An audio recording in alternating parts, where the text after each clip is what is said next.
Okay, I'm going to forewarn you that this is going to be a lengthy message.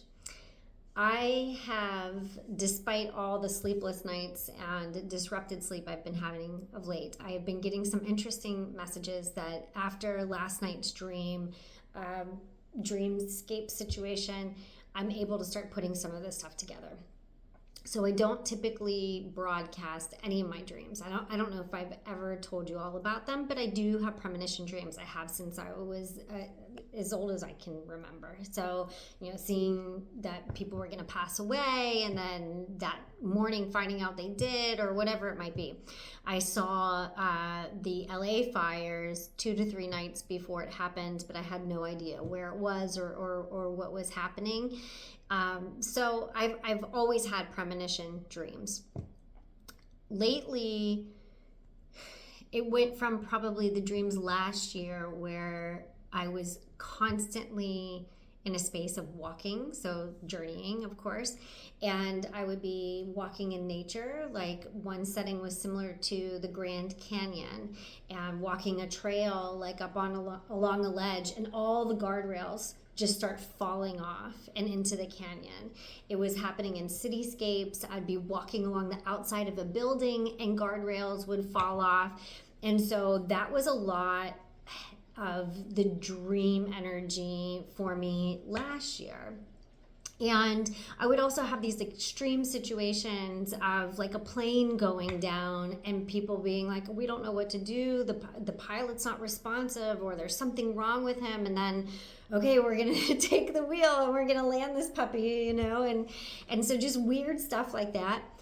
Well, this year it's been a lot more broken up. And last night I had a dream where I sat down with a spiritual council, and they were tuning me into different earth events that were happening, volcanic eruptions and earthquakes primarily. And I was getting earthquakes on land, but plates shifting in the sea as well. And then they focused a lot on water, vast bodies of water. So like the Pacific Ocean, Atlantic Ocean.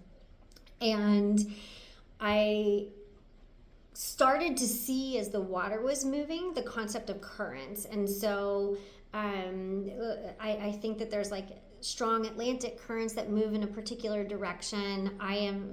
This is not my wheelhouse, so please just bear with me. But I was seeing like the concept of like earth currents and magnetic energy and all of this stuff, and it's shifting from deep within the core, it's shifting from above, so astrologically speaking, there's all this different energy sort of shifting and at odds, and it's going to create new flows. We're going to see changes in landscape and shaping of continents. This is not Pangea is what I'm hearing, but this is changes, coastal areas where people are building homes and then they get destroyed time and time again. Like that will not be an area where you can build anymore, period. So I think we're already seeing a lot of this, and it was a reinforcement, but also an experience that this is going to amplify. And I've known for some time 2026 was going to be really rough. We're not out of that rough energy yet. It's going to keep going on. And yet it's important at this time that we be conscious of letting go of disruptive energy, letting go of past pain, trauma, patterns, and habits that don't help. I don't think it's a surprise. Like people are having old wounds re-traumatized, myself included, recently.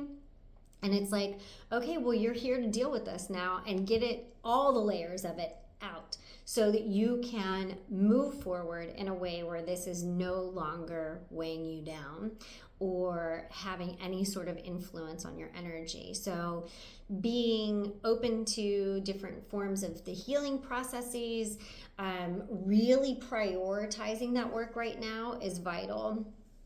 In addition, for about a year now, I've been picking up on that need for safety, but preparation, if you will. What ways in my day-to-day life can I start to create self-sufficiency? Can I decrease my reliance on corporate energy, the outside world, so on and so forth? And it is possible, but it's really hard in today's day and age, and especially in US culture, cities especially more so than the rural landscapes. And so it's important, though, for everybody to start thinking along the lines of what would make me feel safe, comfortable, secure if the unexpected happens. And we're seeing the unexpected happening all the time.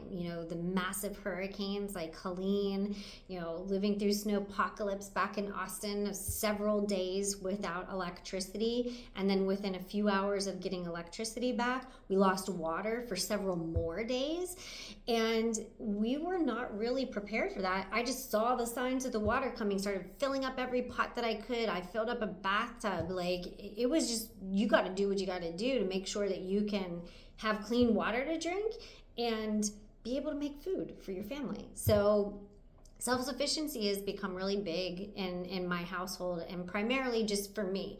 And it's not like panic buying. I'm not buying all the Charmin toilet paper. I didn't do that during COVID either. But it is about what makes me feel comfortable knowing that if the unexpected happens, I can get through the times. We're gonna be okay. I'm taking care of my family. I'm not in a panic. I am not in a rush. So I'm sharing all of this because I think that it's important that everybody start to really create some level of self-care and sufficiency, healing work, prioritizing some food and water, storage, being prepared for the unexpected, especially if you do live in a place like Austin where it's super arid and dry, and that area, that general vicinity is not a stranger to wildfires either. So that is not a premonition. This is just an awareness wake up, I always thought disaster prep was crazy, and we're seeing more and more disasters every day. So how can you take care of you? Body, mind, and spirit. How can you be prepared so that you don't feel afraid or in a panic or rushed? And lastly, how can you focus your energy in a positive way as we shift through a lot of transformation, destructive transformation, and do so in a positive but open format? Thinking along the lines of manifestation, be broad and open to how things may change. It can be challenging to do that as we see so many people hurting and dying all around us and around the world. But think along the lines of, I always tell myself, I can't wait to live in a world where everybody has peace, where justice is served, and that people are not harming one another. We're happy, we're healthy, Mother Earth is cared for, and all of nature. And I focus on that, it's not restrictive, it's rather broad.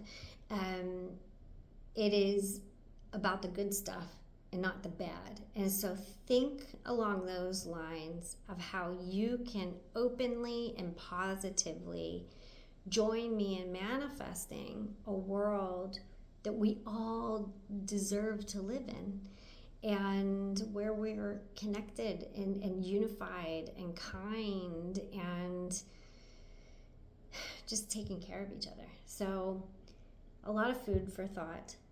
Let me know if you have any questions, and I will share if I get any more dreams or deep insight in meditation. Thanks for listening.